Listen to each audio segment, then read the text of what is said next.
Ok, donc bonjour tout le monde. On est finalement rendu à la section 9.3, donc le tracé de fonctions algébriques. C'est l'étape où on va mettre ensemble toutes les différentes petites étapes qu'on a déjà faites.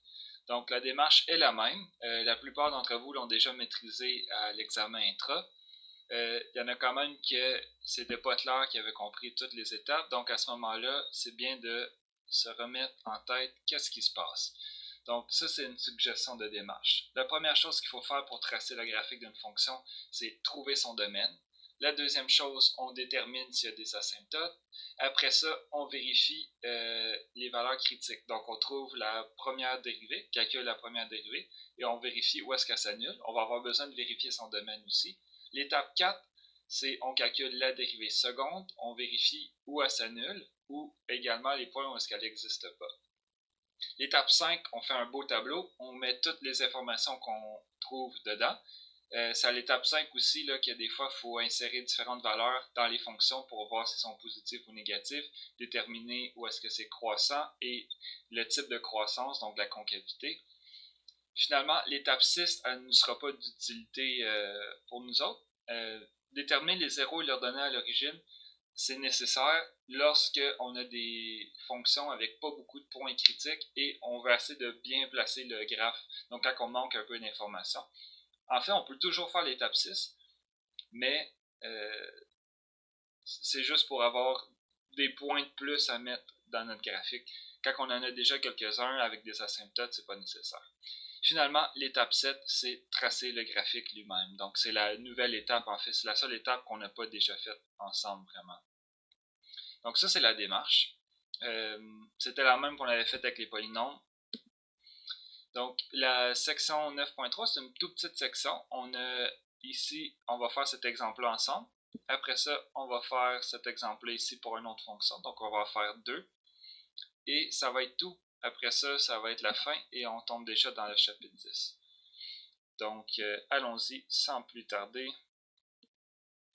Là, j'ai trouvé qu'ici, je pouvais mettre mon background en noir. Donc, je trouvais ça vraiment cool. J'espère que vous allez trouver ça intéressant, vous autres aussi. Donc, ici, c'est exercice 4.9 du PowerPoint. On nous donne la fonction 1 sur x au carré moins 9. Ouais, c'est bien ça. Donc, la première étape, c'est trouver le domaine. Donc, le domaine de f, ça va être R privé de moins 3 et 3. Car le dénominateur, il s'annule en moins 3 et en 3. Donc, en fait, les fonctions algébriques, les seules choses, ils sont continus partout sur leur domaine. Et leur domaine, a priori, c'est R. Et avec des restrictions. Si on a des racines, dans ce cas-ci, on n'a aucune racine. Par contre, on a un dénominateur qui peut potentiellement s'annuler. Et là, je n'ai pas vraiment fait de l'algèbre, mais si on veut résoudre l'équation ici, là, savoir quand est-ce que ça c'est égal à 0, on va trouver moins 3 et 3. Donc, c'est tout pour la première étape. J'en dis pas plus. Maintenant, c'est déterminons s'il y a des asymptotes.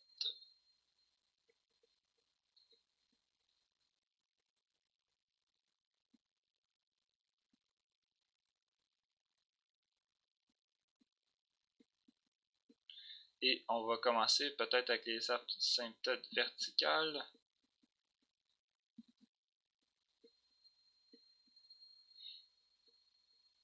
Donc, je rappelle la définition rapidement d'un asymptote vertical. On a une asymptote verticale si la limite quand x tend vers a, ça c'est un nombre fini, donc on écrit ça a élément de R. Ça veut dire qu'on peut avoir des limites quand x tend vers infini ou moins infini. Mais là, c'est pas ça qu'on a. On a quelque chose qui est un nombre fini. 1, 2, 3, 4. Et si la limite de ça, c'est égal à quelque chose qui est infini. Donc, ça c'est la définition. Et là, on se rend compte que si f est continu, en fait, ça ici, c'est toujours égal à f de a. si f continue. Donc, c'est impossible d'avoir égal à l'infini si on a une fonction continue parce que ça va être égal à f de a. Et on ne peut pas avoir f de infini ou f de a, si c'est égal à l'infini, ça veut dire que a n'est pas dans le domaine, donc a ne peut pas être continu. Bref, donc on sait que les seuls candidats potentiels pour avoir des asymptotes verticales, c'est les points où f n'est pas continu. Une fonction rationnelle, c'est continu partout sur son domaine.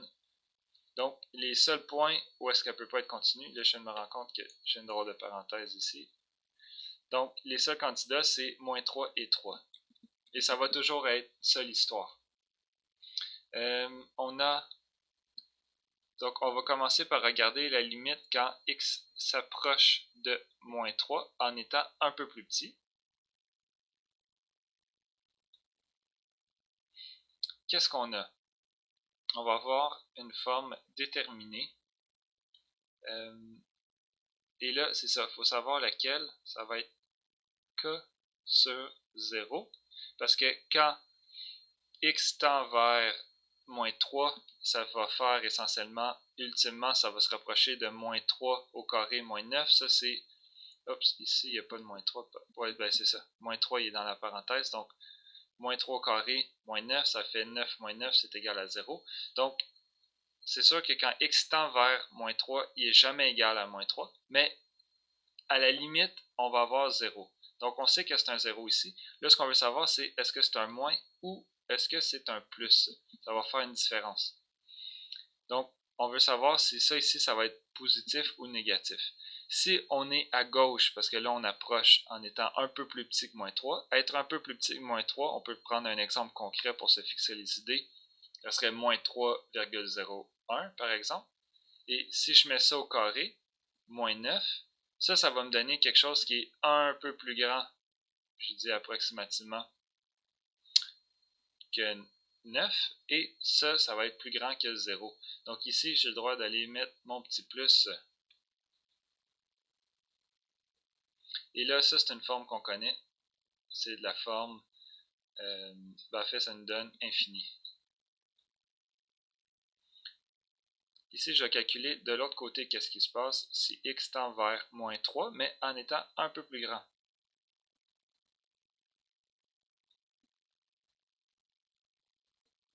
Donc, on va avoir une forme du type k sur 0, parce qu'on tend vers moins 3 au carré moins 9, c'est 0. Là, je veux savoir si ça va être positif ou négatif. Donc, je vais faire un petit test ici. Je suis un peu plus grand que moins 3, donc ça pourrait être par exemple moins 2,99. Et si je mets ça au carré moins 9, ça va me faire à peu près, on peut s'imaginer peut-être 8,9 moins 9, et ça c'est plus petit que 0.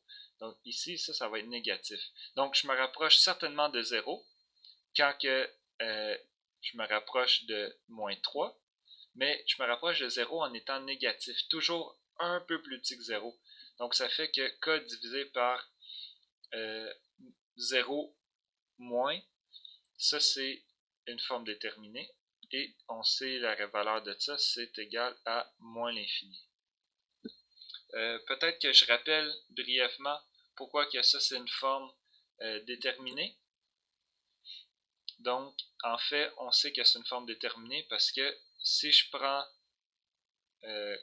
k, c'est sûr que si je divise k par 3, ça c'est plus petit que k. Parce que je n'avais, même on peut, ouais, c'est ça, j'avais k quelque chose, je le divise en 3, j'en ai 3 fois moins.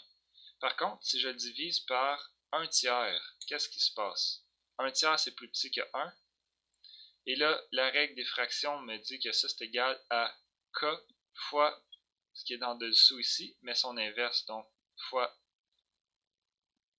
3 sur 1. Et ça, ben, c'est égal en fait à 3k. Et ça, c'est potentiellement plus grand que k.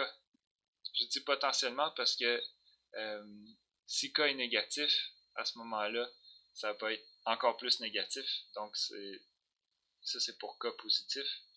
Mais j'essaie juste de vous convaincre que ici, 1 tiers, dès que je divise k par quelque chose, avec ce quelque chose-là qui est plus petit que 1, ça va agrandir K. Donc c'est un peu contre-intuitif parce qu'habituellement quand on divise, ça réduit un nombre, mais si on divise par quelque chose qui est entre 0 et 1, on est en train de l'agrandir en fait. Et ouais, c'est ça que je voulais dire, donc c'est juste pour redonner l'intuition. Puis là évidemment on fait attention aux signes dans l'histoire pour savoir si on va grandir vers infini ou infini moins. Donc maintenant, on n'a pas terminé pour les asymptotes verticales, on a juste fait un candidat, notre moins 3. Là, je vais vérifier quand on s'approche de 3, qu'est-ce qui se passe, mais en étant un peu plus petit. Donc là, on va y aller un peu plus vite. En étant un peu plus petit, ça va être de la forme, par exemple, je pourrais être égal à 2,99. C'est très proche de 3, mais c'est un peu plus petit. Si je mets tout ça au carré moins 9, ça va être plus petit que 0, parce que je vais avoir essentiellement 8,9 moins 9. Donc, en me rapprochant de 3 par la gauche, je m'approche de 0, mais je m'approche de 0 en étant plus petit. Donc ça, c'est la forme k sur 0 moins, et c'est égal à moins l'infini. Finalement, si je m'approche de 3 en étant un peu plus grand, ici, je vais mettre par exemple 3,01 au carré moins 9. Ça va être à peine plus grand que 9, mais ça va être plus grand que 9. Je pense que c'est à peu près ça. Moins 9, dans tous les cas, c'est positif. Donc ça, c'est une forme déterminée. Ça tend vers une constante, en l'occurrence c'est 1, divisé par quelque chose par 0, mais un peu plus grand que 0. Et ça nous dit que ça va être égal à plus l'infini.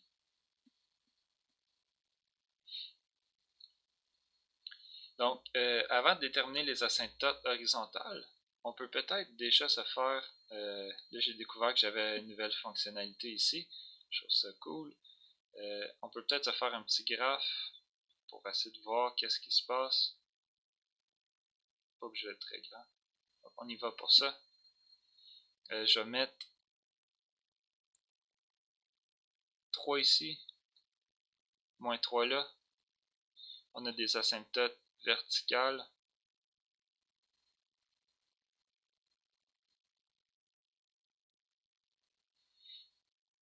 Et là, qu'est-ce qu'on nous a dit? Si je m'approche de moins 3 par la gauche, c'est dans la situation là, et je tends vers plus l'infini. Fait que je vais faire mon dessin comme ça. Si je m'approche de moins 3, c'est ici je vais aller, de moins 3 par la droite, je m'en vais vers moins l'infini. Donc, je m'approche de moins 3 vers la droite, et je tends vers moins l'infini. Fait que pour le moment, je ne sais pas de quoi mon graphe a l'air, fait que ça, c'est juste ça que je peux faire. Je peux peut-être faire des petites flèches pour indiquer. Et si je m'approche de 3 par la gauche, je m'en vais vers moins l'infini. Donc, je m'en vais comme ça ici. Moins l'infini. Je vais faire ça. Et le dernier, je m'approche de 3, mais de ce côté-là. Je vais prendre des valeurs de plus en plus grandes en m'approchant de 3. Donc ça, c'est nos asymptotes. Ici, j'aurais pu écrire une phrase pour conclure après nos calculs, parce que si on relie, j'écris déterminant s'il des asymptotes. Là, j'ai juste fait un paquet de calculs. Je vais écrire ici une phrase. On a donc 2, je vais l'abréger comme ça, asymptote verticale en x égale moins 3 et x égale 3. Excellent.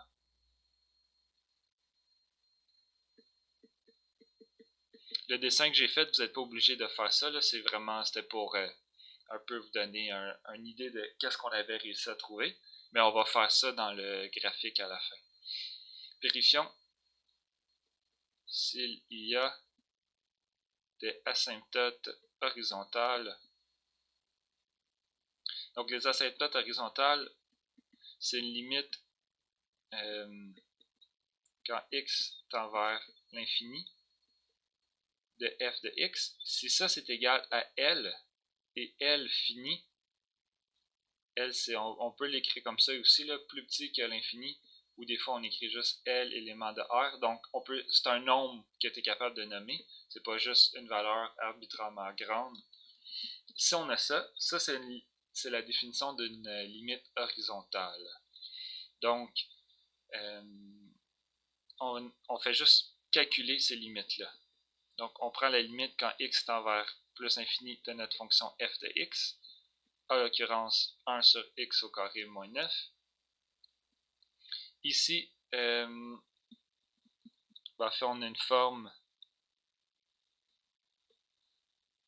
déterminée.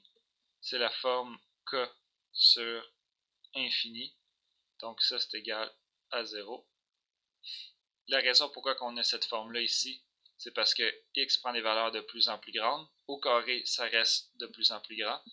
Je les soustrais 9, ça ne change rien parce que j'ai tellement des valeurs grandes. Et là, on a quelque chose divisé par un nombre de plus en plus grand. Donc, ça va tendre vers 0. Ici, je regarde, dans le fond, pour un asymptote horizontal vers moins l'infini. Donc, l'idée, c'est la même. Je prends un calcul vers moins l'infini. Si j'obtiens une limite, un nombre réel fini, à ce moment-là, je sais que je vais avoir un asymptote horizontal. Ici, on a une forme déterminée. En fait, c'est exactement la même. Quand x prend des valeurs de plus en plus négatives, ça prend des valeurs de plus en plus positives à cause du carré. Donc, et le moins 9, il ne change rien. On se retrouve avec 1 divisé par quelque chose d'extrêmement grand, ça nous fait 0 aussi. Donc, petite conclusion, on a donc des asymptotes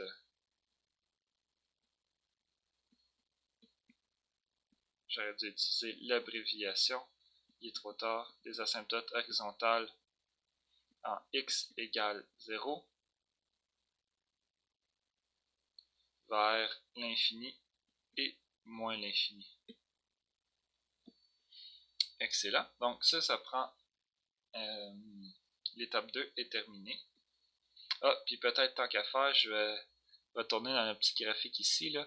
Donc un asymptote horizontal, bien entendu, c'est une ligne horizontale. Et là, je la place en y égale 0. Ah, ici, j'écris x égale 0. C'est y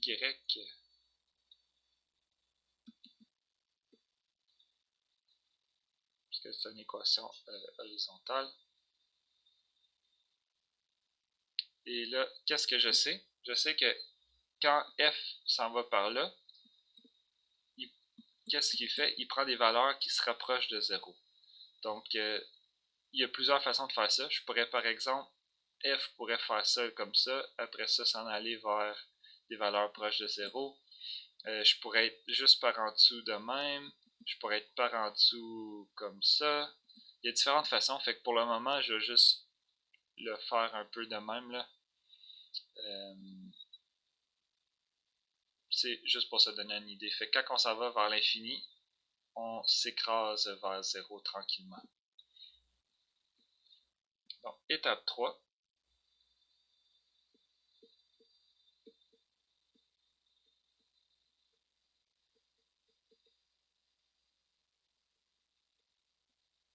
La dérivée en S f'.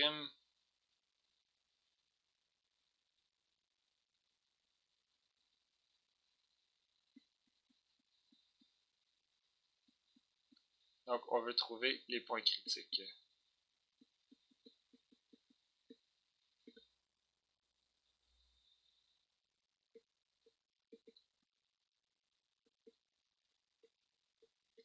Donc, ça ici, c'est égal à 1 sur x au carré moins 9. Et on veut dériver ça. Donc, ici, je vais vous faire une proposition. Ça va être une nouvelle règle de calcul. Donc, essentiellement, maintenant, vous avez le droit de l'utiliser. c'est la même que la règle du quotient, mais c'est un cas particulier. Donc, je vais rappeler la règle du quotient rapidement. La règle du quotient, ça nous dit que si on a deux fonctions, une par-dessus l'autre, et qu'on les dérive, on peut prendre la dérivée de la première, la multiplier par la deuxième, prendre la première telle quelle, la dériver multiplier par la dérivée de la deuxième. Finalement, on met la deuxième au carré en dessous. Donc, c'est la même règle que je vais faire, sauf que je vais le faire dans le cas si on a un 1 ici et on a g en dessous une fonction et on veut dériver ça. Donc, ici, je vais avoir le 1 comme une fonction f, mais constante. Donc, c'est la même règle. J'ai 1 dérivé fois g, moins 1 fois la dérivée de g, le tout sur g au carré. Et là, je peux faire du ménage là-dedans. Ça tend vers 0, parce que c'est la dérivée d'une constante. Le moins 1, ben, je peux juste écrire moins g' sur g au carré. Donc, ici, ça c'est, dans le fond, je vais prendre... je sais pas si on va réussir à voir en vert, j'ai pas essayé. Ouais, c'est pas terrible. Je vais y aller juste comme ça d'abord. Donc, ici, vous avez une nouvelle formule que vous pouvez rajouter dans votre arsenal de formules. C'est juste la dérivée du quotient, mais avec le cas où f est une fonction constante. Donc ici, je vais utiliser ça. Donc je vais avoir moins ça ici au carré sur... juste dérivée sur ça au carré. La dérivée de ce qui est en haut ici, c'est 2x. Donc je vais obtenir moins 2x sur x au carré moins 9 au carré.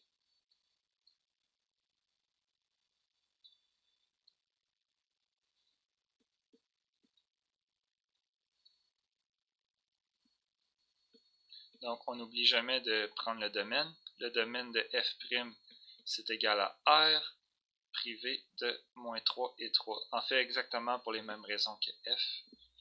Donc, il n'y a pas de nouvelle valeur ici. Je rappelle la raison pourquoi on fait ça. C'est que si on trouve... si f' de A n'existe pas, et A est dans le domaine de f, alors, qu'est-ce qu'on a? A, c'est une valeur critique.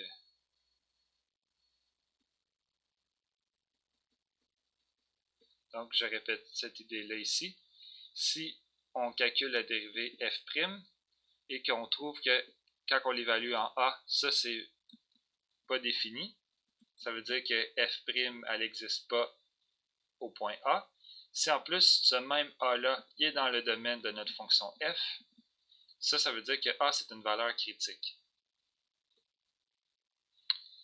Ici, on a certainement deux points où est-ce que notre fonction f' n'est pas définie. Par contre, ces points-là ne sont pas dans le domaine de f, donc ce n'est pas des points critiques. Puis, virgule, on a que f' s'annule lorsque... Quand est-ce que f' s'annule? Il faut que moins 2x sur... Et là, c'est peut-être la dernière fois que je vais faire ça ici, là.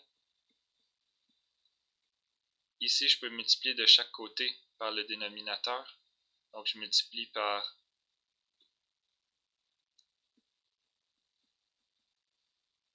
ici, et je vais multiplier de ce côté-là.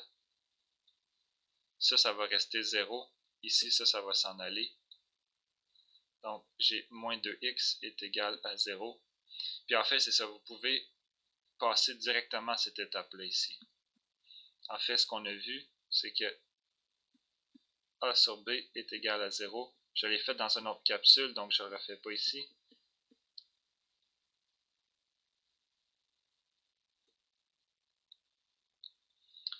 Et ça, en fait, c'est pas très dur. On isole x, on trouve x est égal à 0. Ainsi, virgule, on a une valeur critique. On pourrait dire, même insister, une seule valeur critique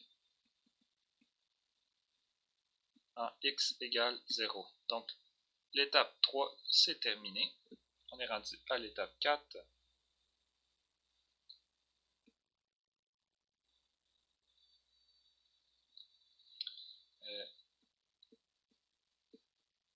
Calculons f' de x.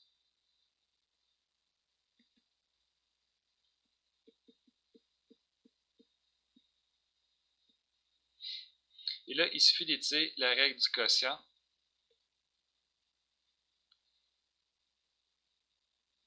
Et j'ai fait beaucoup d'exemples similaires à celui-là. Donc, je pense que je ne vais pas le faire. Je vous donne la règle de calcul. Là. Je vais l'écrire peut-être en rose ici.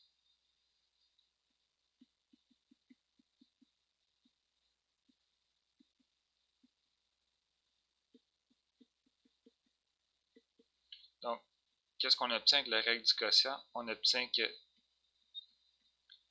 on multiplie la dérivée du numérateur parce qu'on avait au dénominateur, moins le numérateur qu'on laisse tel quel, multiplié par, et je vais faire une plus grosse parenthèse, tout ça dérivé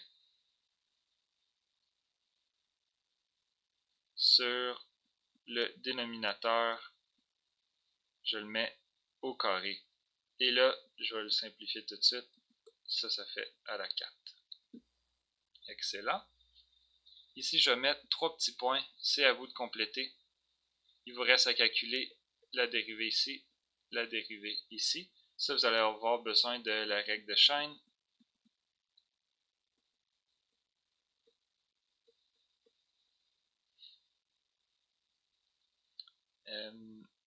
Et une fois que vous avez terminé ça et que vous avez simplifié, je pense que vous obtenez 6x au carré plus 18 sur x au carré moins 9 à la 3. Donc, mettez la vidéo sur pause, prenez votre crayon et votre papier, puis entraînez-vous à faire ça. Ça ne devrait pas vous prendre plus que 5 ou 10 minutes, même 2 minutes si vous êtes rendu aguerri.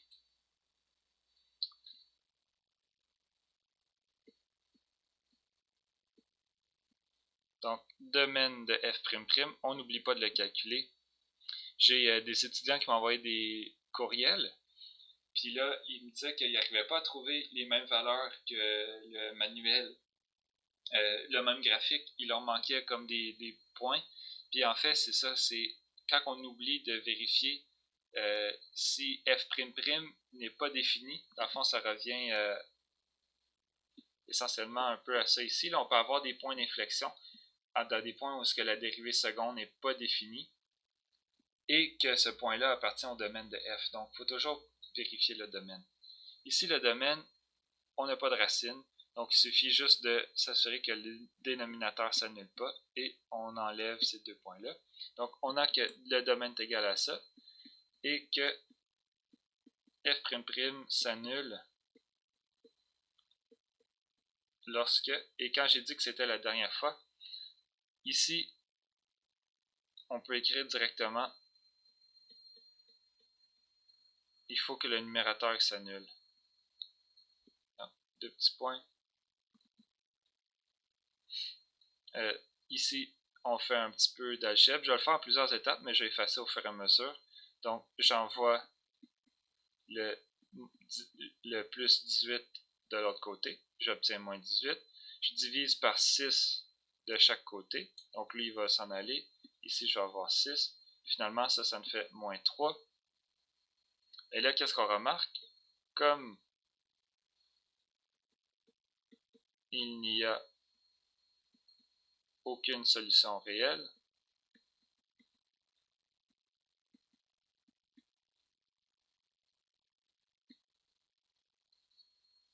On a donc que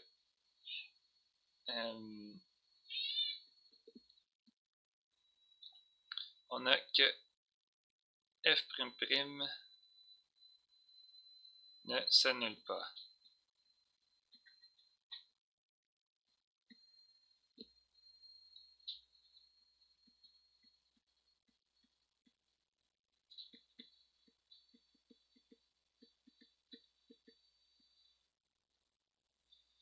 Donc, autrement dit, il n'y a pas de point d'inflexion.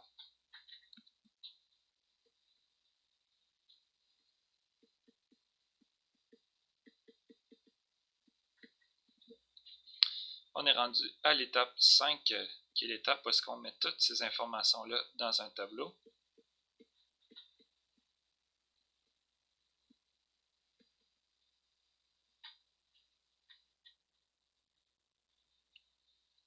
Donc là, ici, j'ai découvert que je pouvais faire des lignes droites. Ça va aller mieux pour faire les tableaux. Excellent. Oups. Donc, j'ai mis la vidéo sur pause pour pas que vous ayez à me regarder faire mon tableau au complet.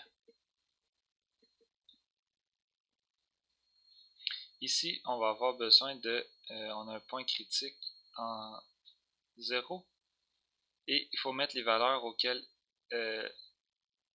f n'existe pas.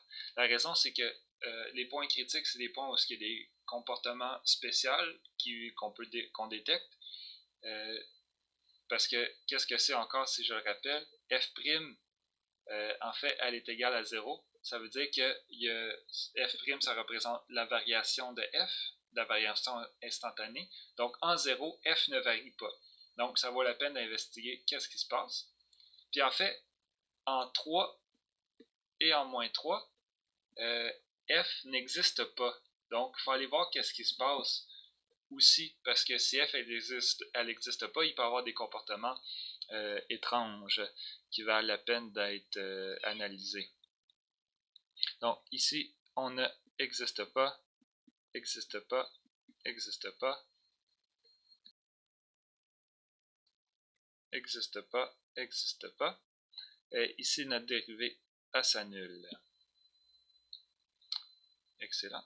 J'aurai besoin de faire ça un peu plus long.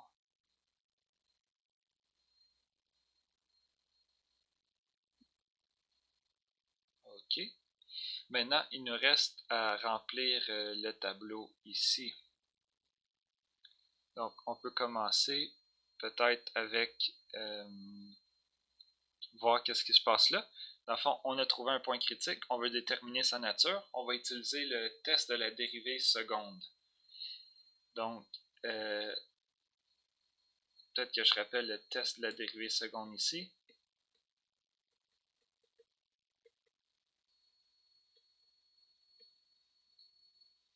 Le test de la dérivée seconde nous dit que, mettons, C, on a f' de C qui est égal à 0, donc c'est une valeur critique.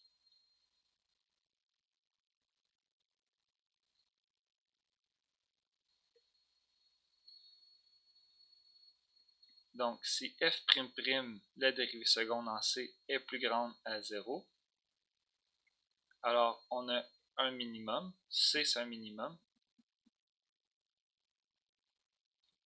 local.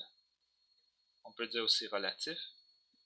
Et si f'' de C est plus petit que 0, alors C est un maximum local. Et je vais rappeler l'interprétation. L'idée, c'est que en C, je sais que ma vitesse est nulle. F', c'est la vitesse. Ma vitesse est à 0. Donc, ça veut dire que je ne bouge plus pendant une fraction de seconde. Par contre, si mon accélération, ça c'est l'accélération, elle est plus grande que 0, ça veut dire que je m'apprête à remonter. Donc, je suis ici. Et la prochaine affaire que je vais faire, c'est monter par en haut. Ça veut dire que je devais être déjà au plus bas que j'étais. Donc c'est pour ça que c'est un minimum. Et inversement, le raisonnement est similaire. Si je suis à un point que je ne bouge pas, mais que mon accélération est négative, ça veut dire que je m'apprête à redescendre. Et si je m'apprête à redescendre, ça veut dire que j'étais au plus haut que j'allais atteindre, donc sur un maximum. Donc ça, c'est le test à dérivée seconde. Donc ce qu'il faut faire pour l'appliquer, c'est de trouver le signe de f' en 0. Donc f', je vais rappeler son expression ici. On avait 6x au carré plus 18 sur x au carré moins 9 à la 3. Donc en 0, c'est pas bien compliqué. On va avoir 6 fois 0 plus 18. En fait, 0 au carré si on va être précis. On va avoir 0 moins 9 à la 3. Donc au numérateur, ça va être positif. On va avoir 18. Au dénominateur, on va avoir moins 9 fois moins 9 fois moins 9. J'ai pas besoin de les calculer explicitement. En fait, je pense que c'est moins 271. Mais ce qui est important de se rappeler, c'est que moins 9 fois moins 9 fois moins 9, 3 négatifs, ça va me donner un positif, peu importe sa valeur. Donc, en fait, en dessous, ici, c'est négatif. Donc, au total, ça veut dire que ma dérivée, elle est négative ici. Et comme que je n'ai pas détecté de valeur de point où est-ce que la dérivée seconde s'annulait, ça veut dire que je sais en fait que je peux étendre ça ici là, à ces trois cases-là. Pourquoi que je peux faire ça? Parce que si f change de signe, par exemple au point 2 ici, si j'avais un changement de signe, mettons qu'après 2 ça devient positif, ben, je l'aurais détecté. Parce que si avant 2 c'est négatif et après 2 c'est positif, il faut que ça passe par 0. Parce que là, tu as f' qui est plus petit que 0. Et là, si elle devient plus grande que 0, tu n'as pas le choix de passer par 0 pour changer de signe si la fonction est continue et elle est continue. Donc, c'est ça qu'on utilise là. Donc, ici, par contre, il y a une discontinuité. Donc, ici, ça pourrait être plus, ça pourrait être moins. Je ne le sais pas tant que je ne le vérifie pas. Et là, si je reviens maintenant ici, on peut compte là qu'on avait avec le test, là, on est dans cette situation là en fait, donc un max local. Et le max local, en fait, il va être situé en F au point 0 F de 0. Donc, je vais calculer ça. F de 0, c'est égal à 1 sur 0 carré moins 9. Et ça, c'est égal à moins 1 neuvième.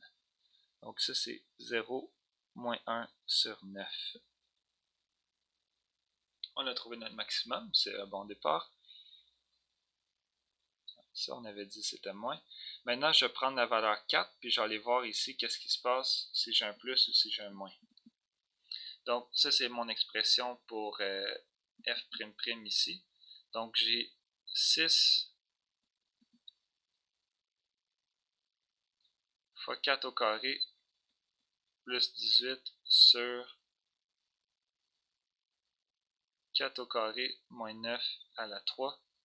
Donc ça va nous faire 6 fois 16 plus 18. Encore une fois, je ne le calcule pas explicitement. Je sais que mon numérateur va être positif. En bas, par contre, je vais avoir... ça va nous faire 16, 4 au carré, moins 9 à la 3. Donc 7 à la 3. Je n'ai pas besoin de savoir que vaut 7 à la 3. Je sais que quelque chose de positif multiplié 3 fois avec lui-même, c'est positif.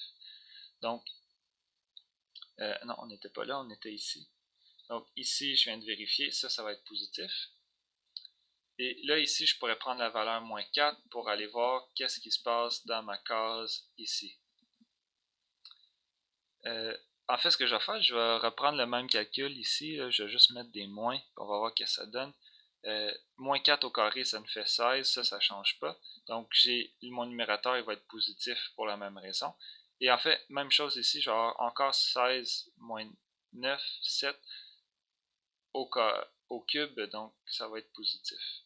Donc, j'ai terminé pour les signes de ma dérivée seconde.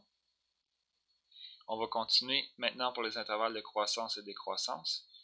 Donc, je sais que ma fonction f' s'annule en 0, fait que j'ai besoin de vérifier ici qu'est-ce qui se passe. Je vais prendre 1, je vais prendre moins 1, et si je vérifie pour le 1, ça va être valide pour tout ce qui est de ce côté-là. En fait, non, c'est pas vrai.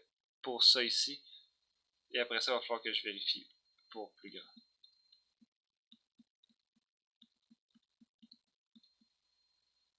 Donc, on va y aller en 1. Ici, je rappelle que on avait trouvé f' est égal à moins 2x sur x au carré moins 9 au carré. Donc, première observation, il faut développer les réflexes. Ce qui est au dénominateur, c'est au carré. Donc, peu importe ce que je vais mettre ici, ultimement, je vais le mettre à la 2 et là, ça va devenir positif. Donc, si je veux savoir le signe, en bas, c'est toujours positif. Et là, il faut juste que je remarque le signe de qu'est-ce qui est en haut. Est-ce que c'est plus grand ou plus petit que 0? En fait, j'observe que si je mets, par exemple, 1 justement, ça me fait moins 2 fois 1. Donc ça va être négatif en haut. Donc je peux aller mettre mon petit moins ici. Puis même de façon générale, si je mets n'importe quoi qui est positif, si je mets 4 par exemple, on est rendu ici. Moins 2 fois 4, ça fait 8. Moins 8, c'est négatif. Donc, c'est ça. Et pour un nombre négatif, si je mets quelque chose de négatif à la place du x, je vais avoir 2 moins. Ça va être négatif. Donc, en fait, je peux remplir ces deux cases-là là, d'un coup. Donc, tout ce qui est plus petit que 0, ça va me donner des valeurs positives au numérateur. J'ai déjà du positif au dénominateur. Ben, en fait, on a presque terminé. Il nous reste juste à vérifier maintenant qu'est-ce qui se passe. Oups. Donc, c'est ma virgule ici. Donc, en fait, ici, je suis décroissant parce que ma dérivée première, elle est négative. Donc, ça veut dire que je m'en vais comme ça ici. Mais ma dérivée seconde, elle est positive. Positif, on pense à bonhomme sourire. Et donc, ça veut dire que je suis décroissant en étant concave vers le haut. Ça, c'est comme ça ici. Maintenant, je suis encore décroissant, mais je suis décroissant en étant concave vers le bas. Donc, bonhomme sourire par en bas. Donc, je décroît, mais je suis concave vers le bas. Ça ressemble à ça.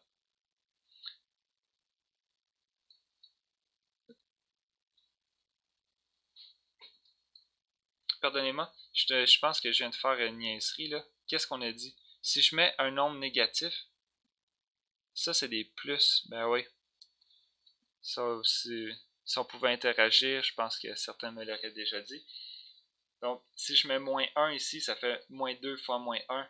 Ça fait positif. Et même chose en fait pour toutes les valeurs négatives. Donc, ça ici, c'est pas bon. Au moins, je m'en suis rendu compte. Donc, je répète les arguments. Je suis croissant parce que ma dérivée elle est positive. Et je suis croissant en faisant un bonhomme sourire par en haut. Ici, je suis croissant, mais en faisant un bonhomme sourire par en bas. Donc, je crois comme ça.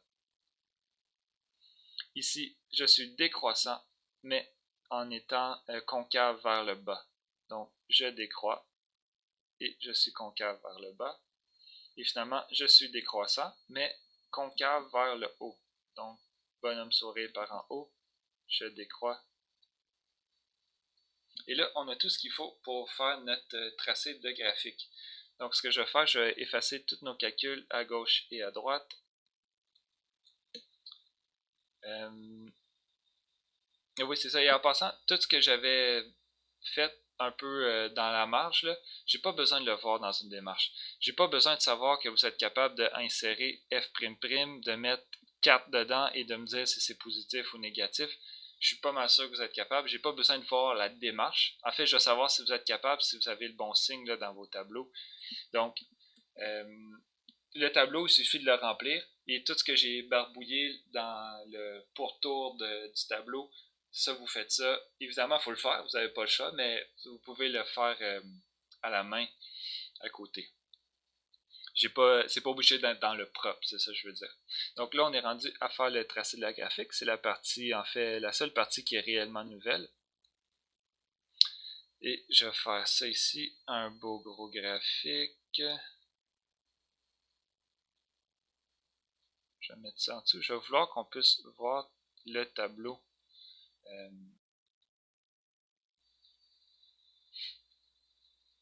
Donc, on va commencer avec les asymptotes. Selon moi, c'est la meilleure façon de procéder. On met les asymptotes. Donc, je vais mettre 3 ici, moins 3 là.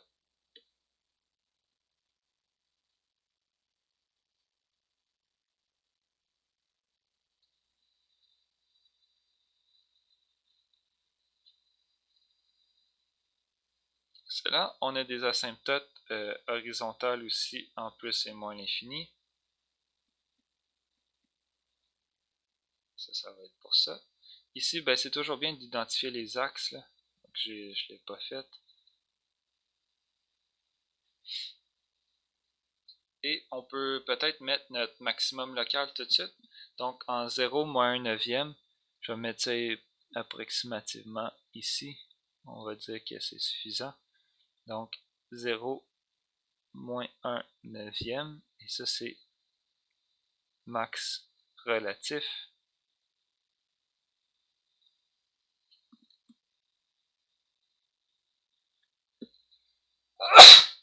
Pardonnez-moi.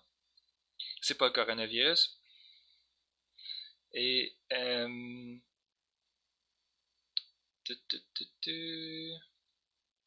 oui, c'est ça. Donc là, on est rendu à faire des nouveaux éléments. Je vais garder le bleu pour faire la fonction f. Donc, qu'est-ce que je sais? De moins l'infini jusqu'à moins 3, je suis croissant, concave vers le haut. Et là, je sais aussi que quand je me rapproche de moins 3, il faut que j'aille vers plus l'infini. Ça, c'est mon asymptote qu'on avait calculé en haut. Si on remonte là, on avait déjà... Et voilà ici. Donc, quand je m'en vais vers moins 3, ça monte. Ben, gars, en fait, on a déjà presque une bonne partie de faite. Ici, de moins l'infini jusqu'à plus infini, je suis concave vers le haut. Donc, j'ai essentiellement juste besoin de relier mes asymptotes. Donc, je suis croissant et concave vers le haut. Et plus que je m'en vais vers la gauche, plus je prends des valeurs proches de 0. Ici, je suis croissant. Je crois. Mais quand je me rapproche de moins 3, en étant un peu plus petit, je prends des valeurs de plus en plus grandes. Donc ça ici, je pense que ça fait la job. Ici, là, c'est ça, c'est un dessin à main levée. Je suis pas supposé, ici on dirait que mon dessin il touche là. Je me rapproche, mais je suis jamais égal à 3. Là, qu'est-ce qui se passe? Ici, c'est peut-être plus délicat. Quand je suis de l'autre côté de l'asymptote, dans le fond, je suis infiniment négatif parce que je prends des valeurs, quand je me rapproche de moins 3, je prends des valeurs, on avait vu, je tends vers moins l'infini. Mais je suis encore croissant. Donc, entre moins 3 et 0, je crois. Donc, entre moins 3 et 0, ça monte. Et ça monte de façon concave, comme la flèche ici. Là. Donc, je pense que la meilleure façon de faire ça, c'est quelque chose qui ressemble à ça. Donc, en me rapprochant de moins 3, c'est bien vrai que je prends des valeurs de plus en plus proches en fait, de plus en plus négatives. Et là, une fois que j'ai atteint mon maximum, je me mets à décroître. Et je vais décroître en étant concave vers le bas. Donc, je décroît. Et là, je me rapproche de 3 de par la gauche. Et je sais que ça, c'est un asymptote. Donc, je vais m'en aller vers moins l'infini. Et là, on achève. Je sais que quand je suis proche de 3, mais un peu plus grand, je suis infiniment grand. Et après ça, je vais m'éloigner de 3. Je vais m'en aller vers plus l'infini. ici, entre 3 et plus l'infini, qu'est-ce que j'ai sur mon graphique? Je suis décroissant en étant concave vers le haut. Donc ça, c'est concave vers le haut, décroissant. Donc, en fait, j'ai juste à décroître. Oups, je vais essayer de faire un peu mieux. En étant concave vers le haut.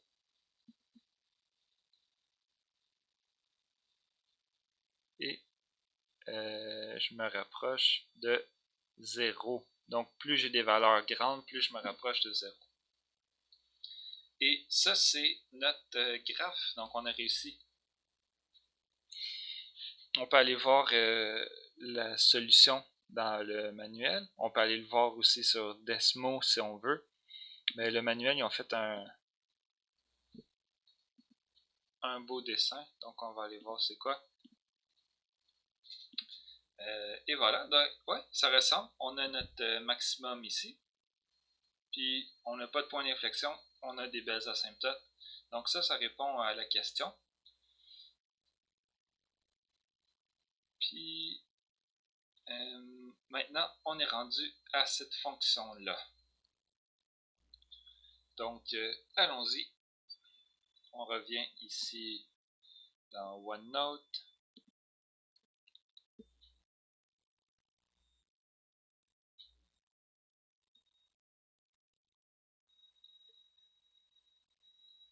Donc, l'exercice 9.5 du PowerPoint.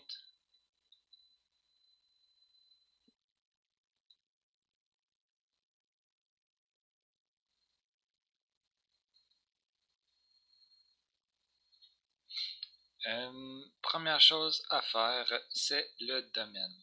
Ah, j'ai peut-être passé sous silence là. On n'a jamais fait. Ça ici, le tracé du graphique, c'est l'étape 7. Et on a sauté l'étape 6. Je vais juste écrire OK. J'en ai parlé dans l'introduction. On n'en a pas besoin.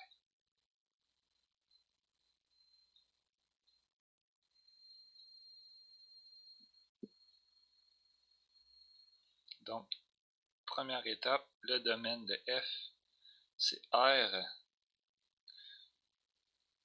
C'est une fonction algébrique, il n'y a pas de racine, il y a des dénominateurs, donc ici, on ne veut pas que ça s'annule. Les deux s'annulent essentiellement à la même place, en 0. Donc, il suffit d'exclure 0, puis on n'aura pas de division par 0.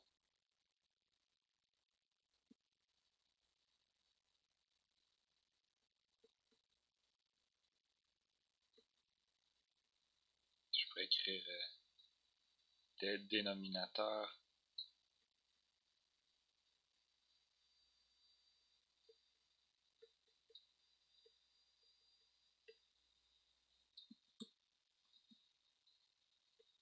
Okidou. La deuxième étape, c'est déterminons.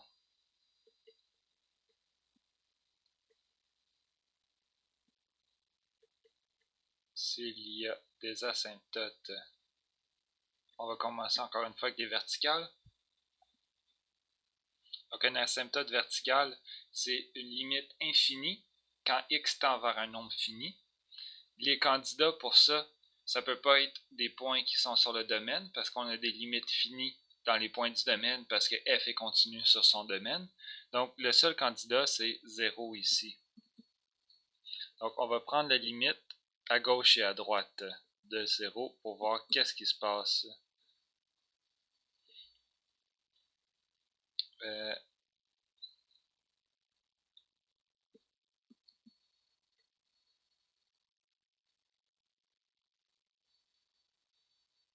Là, si je voulais être entièrement rigoureux, il faudrait que je mette une parenthèse pour signifier que la limite, c'est la limite de tout ça.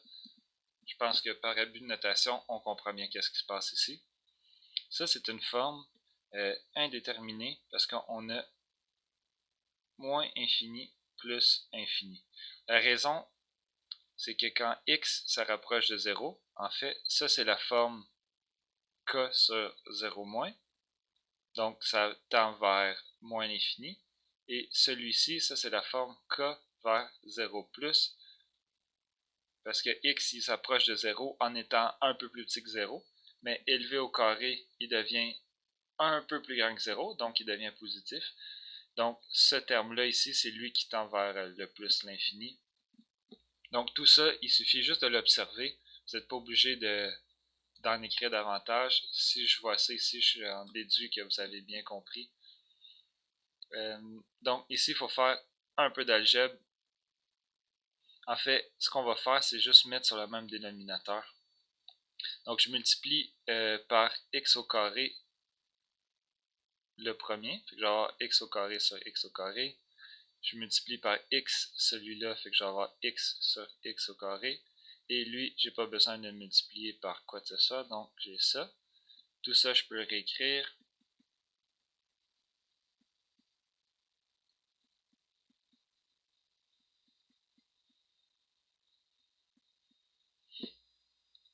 Et là, qu'est-ce qui se passe si x tend vers 0? Donc, lui, il va tendre vers 0. Lui, il va tendre vers 0. Lui, il va tendre vers 0 plus. Donc, à ce moment-là, je me retrouve avec la forme, ici, je peux créer forme déterminée, k sur 0 plus.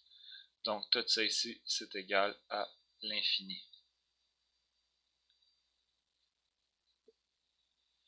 Et là, il faut faire la même chose de l'autre côté.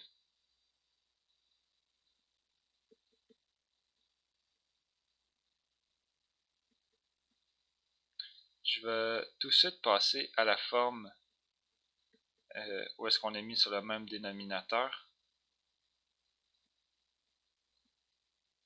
Et ici, ben, on a forme déterminée. C'est la même. La raison, c'est la même aussi. Ça tend vers 0. Ça se rapproche de 0. Et au dénominateur, ça se rapproche de 0, mais en étant positif. Parce que x prend des valeurs de plus en plus proches de 0, en étant un peu plus grand, mis au carré, c'est proche de 0 et c'est positif. Donc ça me permet de dire que la limite, c'est aussi égal à plus l'infini. Fait que ici, on a le même comportement de chaque côté de l'asymptote. On va faire un petit croquis ici, juste rapidement pour voir de quoi ça a l'air.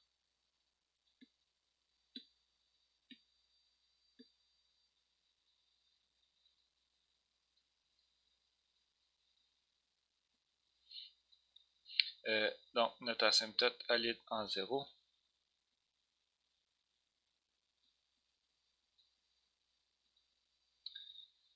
Et quand je tends vers 0 négativement, je tends vers plus l'infini.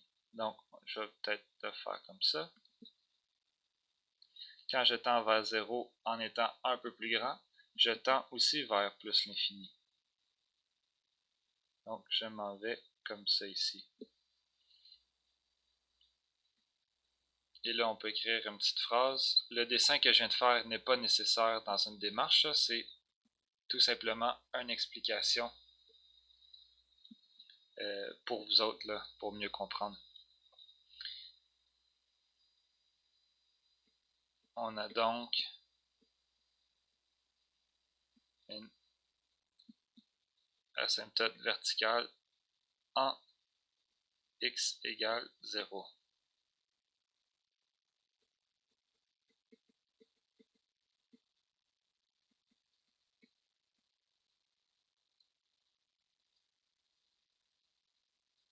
Je vais utiliser l'abréviation asymptote horizontale.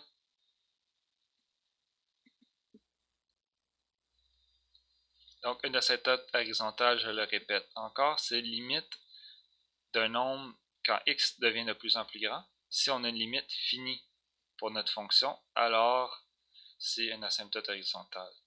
Donc, on fait 1 plus 1 sur x plus 1 sur x au carré. Ça, c'est une forme déterminée. En fait, c'est la forme k sur infini.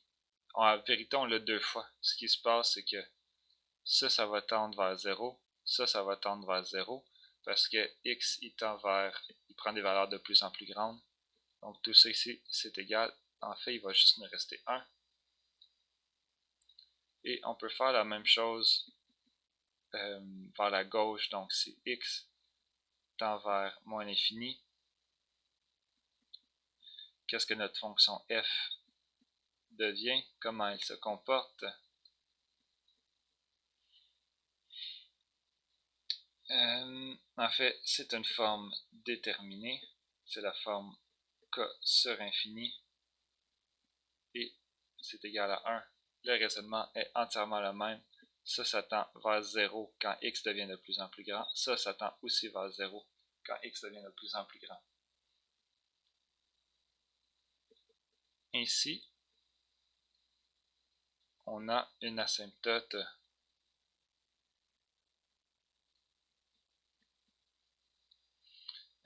horizontale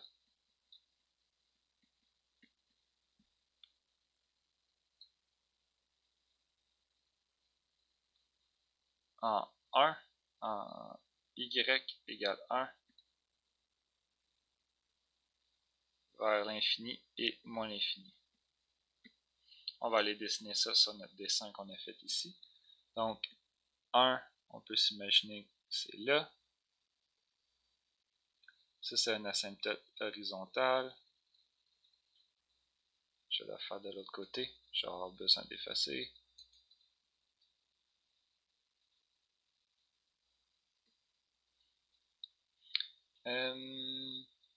Et là, qu'est-ce qui se passe? Plus f prend des valeurs qui sont grandes, plus f se rapproche de 1. Donc, il y a plusieurs façons de faire ça. Tu peux faire ça, par exemple, f aurait le droit de monter par-dessus l'asymptote, il a le droit de traverser, mais plus il va aller vers l'infini, plus il va se rapprocher. Donc, ça pourrait être comme ça. Il peut se rapprocher de 1 en étant toujours un peu plus petit, mais en tendant ultimement vers 1. Il peut le faire en étant plus grand. En ce moment, on n'a aucune idée. Donc, je vais juste deviner. Je devine que, vu qu'il est déjà plus grand en haut ici, parce qu'il arrive de plus l'infini, je vais le faire aller comme ça. Mais on ne sait pas vraiment pour le moment. Et même chose ici aussi, donc je vais juste faire ça comme ça. Il va falloir faire le tableau pour le savoir. Donc ça, c'était l'étape 2. Maintenant, l'étape 3.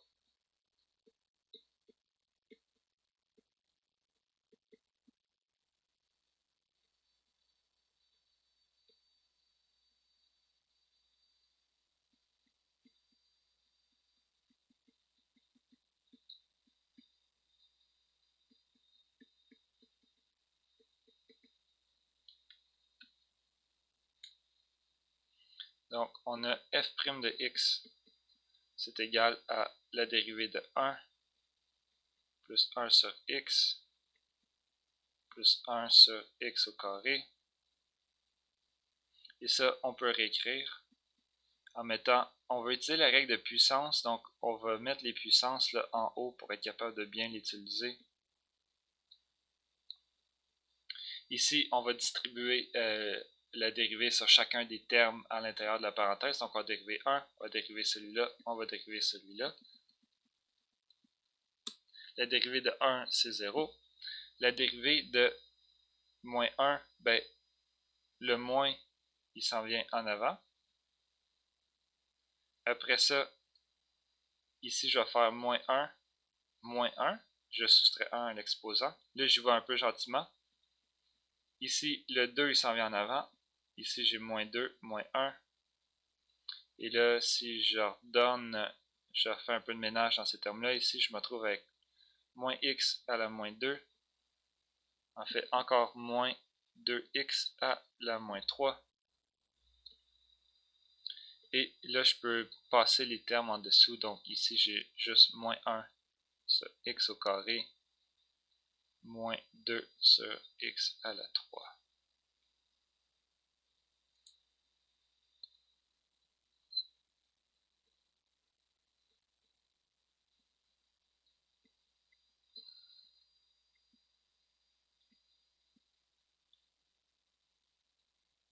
C'est quoi le domaine de f'?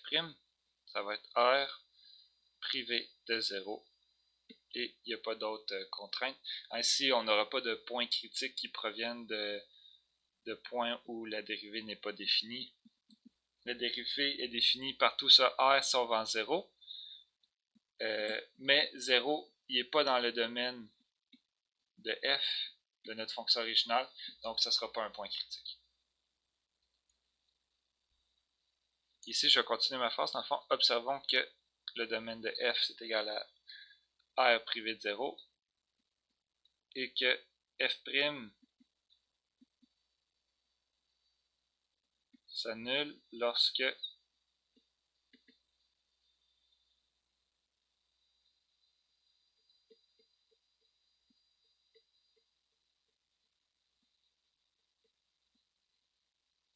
donc ici, vous pouvez vous imaginer que je vais multiplier de chaque côté par x à la 3.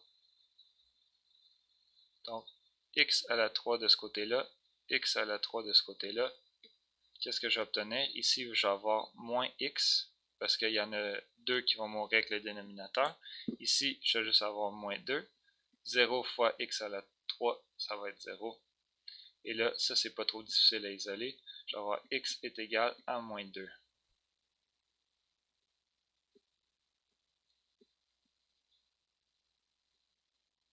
On a une seule valeur critique en x égale moins 2. L'étape 3 est terminée. L'étape 4.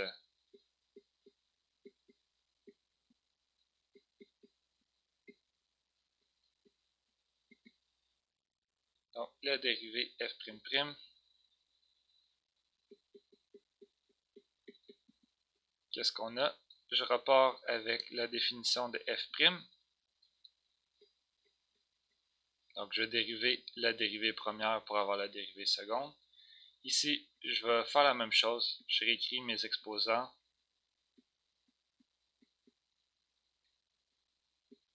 Et là, je peux distribuer la dérivation. Là, je vais y aller un peu plus rapidement. Donc, le moins 2, il s'en vient en avant. Je vais avoir moins 2, donc 2. Ici, je vais faire moins 2, moins 1, donc moins 3. Le moins 3 s'en vient en avant. Il va se multiplier avec le moins 2. Ça nous fait plus 6. Et ici, moins 3, moins 1, moins 4. Et là, peut-être que je réécris ça de cette forme-là ici.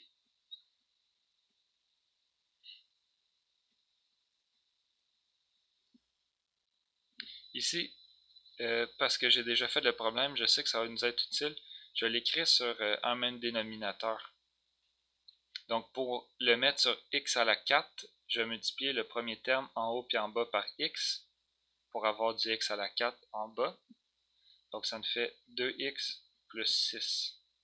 Donc, ça, c'est ma dérivée seconde.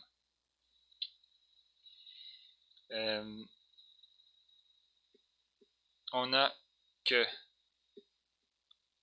le domaine de f', en fait, encore une fois, c'est égal à r et on lui enlève 0 pour pas que celui-ci il s'annule. On a que et que f' s'annule lorsque. Quand est-ce que f' s'annule? En fait, la seule façon qu'il peut s'annuler, c'est. On se rappelle que une fraction a sur b est égale à 0, c'est seulement si a est égal à 0. On a déjà vu ça dans une autre capsule. Donc, la seule façon que lui ici peut être égal à 0, c'est si 2x plus 3 est égal à 0. Et ça, un peu d'algèbre, et on trouve que x doit être égal à moins 3. Donc, moins 3, en fait, c'est un candidat pour un point d'inflexion. On ne peut pas encore conclure que c'est un point d'inflexion. Il va falloir qu'il y ait un changement de signe de part et d'autre, un changement de concavité, donc un changement de signe de la dérivée seconde. On va faire ça dans le tableau, justement. Et on est rendu au tableau. Donc, tableau de signes.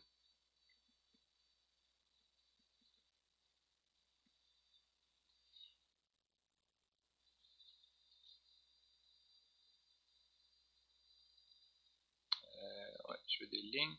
Et là, je vais mettre sur pause, je vais faire mon tableau. Donc, ici, on a les x, on a les f', on a les f''. f, j'ai fait une ligne de 3 en fait. Et qu'est-ce qu'on a? On a que f n'existe pas en 0. Donc, il faut mettre le 0 ici. Après quoi, on avait trouvé moins 2, où la dérivée première s'annulait. On avait trouvé moins 3, où la dérivée seconde s'annulait. Donc, ça, c'est les points qu'on amène dans notre tableau. Lui, on le met parce que f' s'annule. Lui, on le met parce que f' s'annule. Ça, on le met parce que f, elle n'existe pas en 0. Donc, il ne faut pas oublier de considérer toutes ces options-là.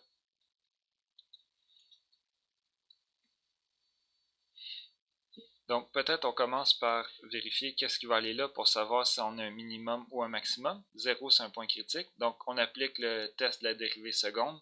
On veut savoir le signe de f''. Donc, f'', il est juste en haut ici. C'est en moins 2, on va avoir 2 fois, ça c'est f'', là. Donc, je remplace 2 dans cette expression-là. J'ai 2 fois moins 2 plus 6 sur moins 2 à la 4. Donc, en bas, j'ai pas besoin de le calculer, ça va être positif. 4 fois un nombre négatif, c'est positif. En haut, j'ai moins 4 plus 2, donc c'est positif. Donc, je peux aller mettre 1 plus ici. Et en fait, je peux aller le mettre là et je peux le mettre ici. La raison pourquoi toutes ces trois cases-là, ils sont le même signe, c'est parce que f' s'annule ici. Donc, et elle n'existe pas là. Et entre moins 3 et 0, j'ai pas d'autre information. S'il y avait des changements de signe entre moins 3 et 0, je l'aurais détecté avec justement les tests des dérivées pour trouver des points où la dérivée seconde s'annule. Donc, elle s'annule jamais. Ça veut dire, elle s'annule juste en 0. Ça veut dire qu'il n'y a pas d'autre changement de signe, à moins d'une discontinuité, qui est le cas ici. Donc, ça prend soin de ça. Ici, on peut conclure. On a donc si on y pense encore, on s'apprête, la dérivée est positive, donc on est immobile pendant une fraction de seconde, c'est ce que la première dérivée nous dit, mais on s'apprête à accélérer, donc on devait être en fait dans un minimum. On est au plus bas et on s'apprête à remonter. On pourrait même calculer tout de suite ce point-là. Donc le minimum relatif, il va être en moins 2 f de moins 2. Donc on calcule f de moins 2. Je l'ai fait ici pour vous autres. Vous avez juste à mettre moins 2 dans votre dans votre machine. Vous devriez obtenir 3 quarts. Donc il suffit de mettre 3 quarts dans la fonction f. Fonction f qui est 1 plus 1 sur x plus 1 sur x au carré. Donc tout ça ici c'est f. Vous mettez moins 2 là-dedans et vous trouvez 3 quarts après avoir mis sur le même dénominateur. Bon, et là, on peut continuer peut-être avec les signes de f. Donc, je vais prendre quelque chose qui est positif. Je vais prendre 1 pour savoir le signe de la dérivée seconde entre 0 et plus l'infini.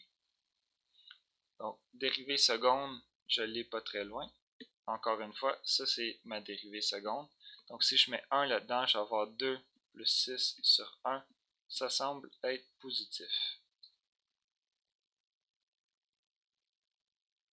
Et ici, si je mets moins 4 pour aller voir le signe dans cette case-là, je vais avoir 2 fois, oups, je ne vais pas être en dessous de ma webcam, 2 fois moins 4, plus 6 sur moins 4 à la 4. Donc, au dénominateur, c'est clairement positif. On a dû à la 4, c'est un exposant pair. Et en haut, par contre, on a moins 8 plus 6, ça fait moins 2. Donc, le numérateur est négatif. Ça fait que ça ici, c'est négatif. Maintenant, on peut aller voir les intervalles de croissance et décroissance, c'est-à-dire le signe de la dérivée première. On peut commencer avec le 1, c'est peut-être le plus facile. Donc ici, je vais rappeler qu'est-ce qu'on avait obtenu pour notre première dérivée, on avait moins x moins 2 sur 3 au carré. Donc si je mets 1 là-dedans, ça va être clairement négatif. Je vais avoir moins 1, moins 2 sur 1. Donc ça me fait moins 3. Donc ici, je vais mettre du négatif. Après ça, je vais vérifier ici. Donc si je mets moins 1, qu'est-ce qui se passe? Donc je vais avoir moins 1, moins 2 sur moins 1 à la 3. Et ça va être égal à, en haut, je vais avoir plus 1, moins 2, donc moins 1. Et en bas, moins 1 à la 3, c'est moins 1, donc c'est du positif.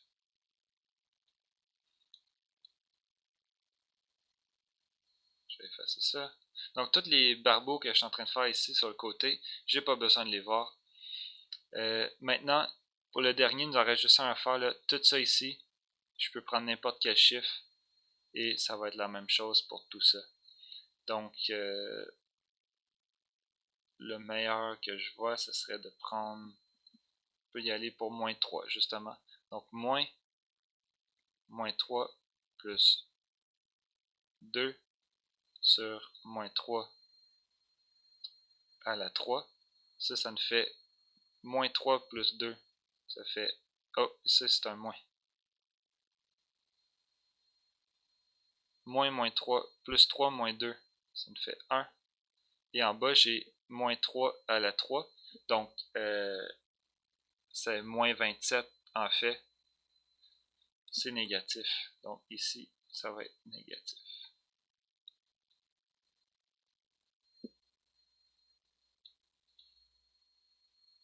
On va faire maintenant les flèches pour F.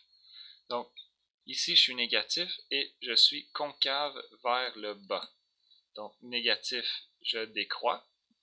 Et la dérivée seconde est négative, donc concave vers le bas. On pense au bonhomme sourire par en bas. Donc, bonhomme sourire par en bas, ça ressemble à ça. Ici, j'ai un point d'inflexion. Ah, on ne l'a pas calculé. Je vais venir remplir les détails de cette classe-là bientôt. Donc, ici, on est encore décroissant, mais on est concave vers le haut. Donc, bonhomme sourire. Donc, je décroît, mais en étant concave vers le haut. Ici, qu'est-ce que j'ai? Je suis croissant. Et ça fait du sens parce que ça, c'est un minimum relatif. Donc, je suis croissant.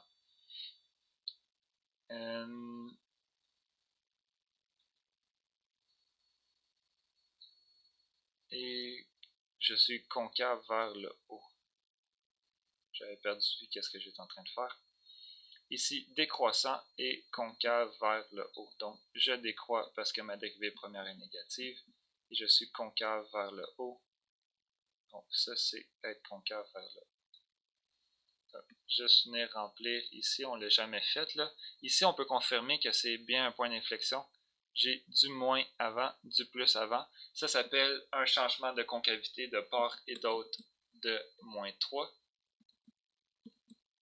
Donc ici, on peut écrire, je vais écrire PT inflexion. Et on peut le calculer aussi. Donc il faut calculer le point moins 3 F de moins 3. Et si vous calculez ça, vous obtenez moins 3 7 neuvième. Donc ça l'avait... Je l'ai fait juste avant de le faire avec vous autres, mais vous êtes capable là, de mettre moins 3 dans une fonction, même que vous avez le droit à votre calculatrice. Donc ça, notre tableau est complet. L'étape 6, on va écrire OK. Et finalement, il nous reste à tracer le graphique. Donc, je vais vouloir tracer mon graphique en ayant en vue mon tableau.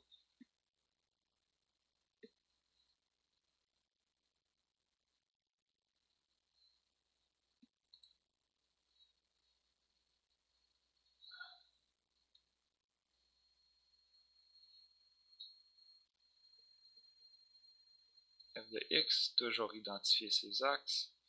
On peut commencer avec les asymptotes. On avait un asymptote en 0, une asymptote verticale.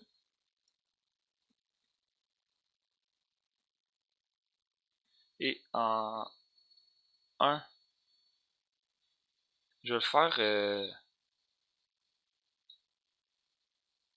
plus grand ici, donc je vais mettre 1 là.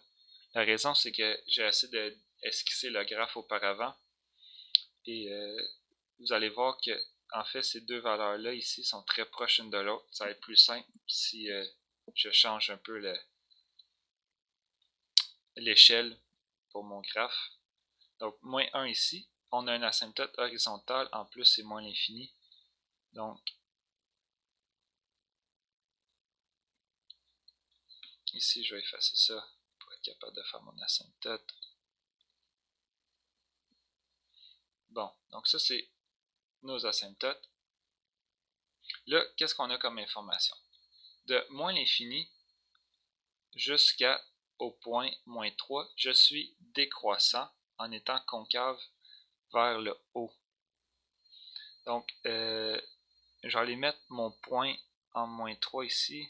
En fait, c'est ça, peut-être même là, le mieux, ce serait moins 3, on va dire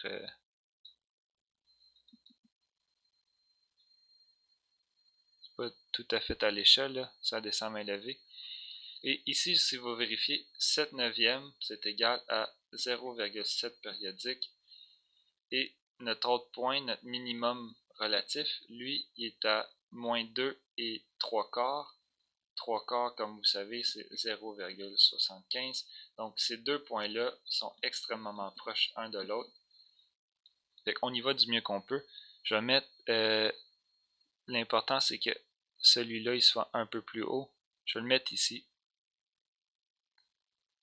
Et celui-là ici, je vais le mettre juste un peu plus bas. C'est pas tout à fait à l'échelle. Donc ça va être le point moins 3, 7 neuvième. C'est inflexion. Ici, ça va être un min relatif en moins 2, 3 quarts.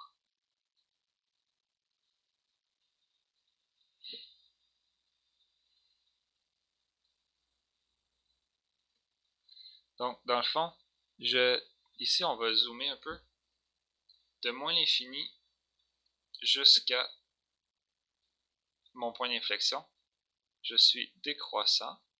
Quand je suis à l'infini, je me rapproche de 1. Donc, c'est pour ça que ici, je suis vraiment proche de 1 et je décroît. Et là, ici, c'est dur à voir, mais c'est vraiment une courbe qui est comme ça, concave vers le bas. À partir d'ici, je continue à décroître, mais je suis concave vers le haut. Donc, c'est subtil. Mais dans le fond, ici, avant, c'est comme ça. Après mon point d'inflexion, c'est comme ça. C'est juste que c'est un peu étiré. Et là, si on va voir sur notre graphique, qu'est-ce qu'on a? Une fois qu'on a dépassé le point d'inflexion, enfin, on est rendu à notre minimum ici. De 2 jusqu'à 0, on est croissant. Donc, on est rendu à cette flèche-là ici. Et on s'approche de 0. 0, c'est un asymptote, donc on prend des valeurs de plus en plus grandes en se rapprochant de 0. Et qu'à ce moment-là, ça, c'est pas trop difficile. Je suis croissant, je suis concave vers le haut, et plus je suis proche de 0, plus je prends des valeurs extrêmement positives. Et en fait, dès qu'on dépasse 0, de l'autre côté de 0, quand je suis de ce côté-là, j'ai des valeurs aussi extrêmement positives, mais je décroît. On est dans cette partie-là, là, ici. Donc, je décroît en étant concave vers le haut. Pardon, je vais enlever ça ici. Et plus que je vais tendre vers l'infini, donc là, je décroît en étant concave vers le haut, et je m'en vais tranquillement, pas vite, vers l'infini. Donc, quand je donne des valeurs de plus en plus grandes à f, ben f est tout simplement juste prendre des valeurs qui se rapprochent de 1. Donc ça, c'est le graphe de notre fonction. À main levée, je pense que c'est le mieux qu'on peut faire. On va aller voir, je vais remettre mon étape 7 ici. Ça, c'est tracer le graphe.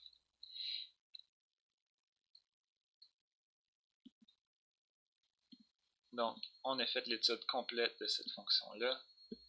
Et c'est bien ce qu'on avait trouvé. Donc, on a trouvé un minimum. Ça, c'est notre minimum. C'est le plus bas de la fonction atteint. Ici, c'est un point d'inflexion. Vous voyez qu'à l'œil nu, on ne l'aurait peut-être pas remarqué. Donc, il a fallu faire un peu d'analyse mathématique pour le trouver. Mais cette partie-là, elle est concave vers le bas. Et ici, on est concave vers le haut. Donc, le taux de décroissance est différent. Et on a des asymptotes là, horizontales de chaque côté et un asymptote vertical au milieu. Donc, c'est ce qui conclut ce chapitre-là. Maintenant, vous pouvez aller lire la section 9.3 du manuel si vous voulez. Il y a des bons exemples que vous pouvez faire, ils peuvent vous être utiles. Et en fait, vous avez, je pense que Vincent vous a mis une ou deux corrections là, pour des exercices de tracé de graphique qui sont sur Moodle. Donc, vous pouvez aller voir ça pour avoir d'autres exemples en banque, en plus de celles par le manuel, en plus des deux qu'on vient de faire. Et je rappelle les outils. Je pense que vous les avez compris, mais vous avez toujours Desmo ici pour faire confirmer vos réponses. Donc, vous rentrez votre fonction, vous voyez le graphe.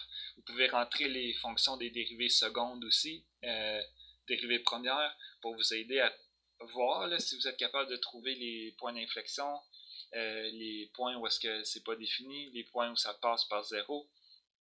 Donc, vous avez un logiciel visuel et mieux encore, vous avez calculé vos asymptotes, vous avez besoin de prendre des limites, donc Limit Calculator. Vous rentrez vos limites ici, vous allez les trouver. Vous avez le droit de mettre plus infini comme vous voyez là. Vous pouvez aussi effacer infini puis juste mettre un nombre concret par exemple. Et finalement, Derivative Calculator. En fait, il y a derivativecalculator.net, Symbolab, les deux sont très bien.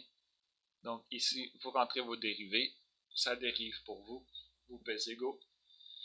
Donc, avec tous ces outils-là, en fait, tout ce qu'il vous reste à faire, c'est de comprendre qu'est-ce qui se passe. Mais c'est ça, vous avez plus beaucoup de choses. Là. Il ne devrait pas avoir beaucoup d'obstacles autres que la compréhension des concepts.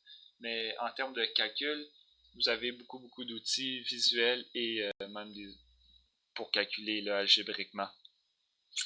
Donc, c'est tout ce que j'avais à dire pour cette capsule-là. Et on va se revoir en fait dans une prochaine capsule vidéo, possiblement le chapitre 10 ici. Alors, au revoir.